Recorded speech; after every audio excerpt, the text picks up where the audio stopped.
It's difficult to say how it will, but I don't believe it's very good news for charities.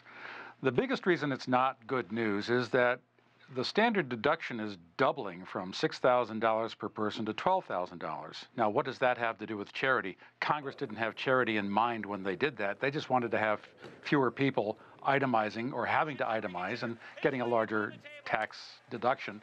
So they standardized it to a higher number, which is fine. But the problem is that a lot of people itemize their charitable deductions, and those people aren't going to be able to do so unless they reach that limit of $12,000 and $24,000 for a couple. So I've estimated that approximately 40 million people right now itemize, and this new law will drop that number to about 10 to 12 million perhaps. So there will be a far less incentive for people to deduct their charitable gifts. Where do you see people picking up the slack? Will other countries have to chime in on a larger scale? It would be nice, and I don't know how many, to an exact number anyway, how many people from other countries currently support charitable organizations in the United States. I've spent most of my time professionally thinking about the opposite, about Americans who want to support organizations in other countries. I don't think that slack is going to get taken up. The best way as an advisor to charities as well as to donors is for me to say, look, don't go after the donor's tax deduction so much as after his or her heartstrings.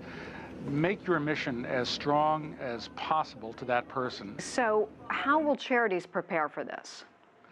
Well, they're going to probably ask for money more frequently. They're going to, I hope, do what I just mentioned a moment ago, and that is make their appeal more about their mission rather than about the tax deduction.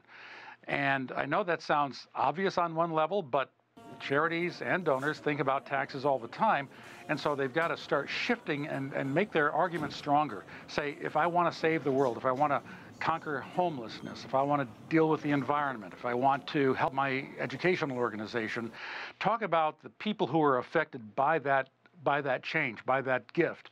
And that way we'll be, I think, able to do something toward offsetting the lack of tax incentive for this.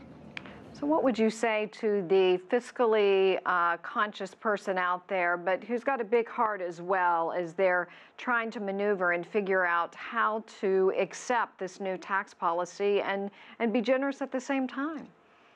I think there are two things that come to mind as you ask this question. One is we still have about a week and a half left in this calendar year to make a generous gift and take advantage of the current tax system. Then another technique that has been discussed in the last few days is something called bunching, where you can do this every 2 years, and in the year that you give, then you're above the standardized deduction, and then you can take advantage of that tax benefit. But other than that, I think we're going to have a long haul for donors who want to take advantage from a tax-wise perspective. All righty. Well, Doug White, we're going to leave it right there. Thank you for your time.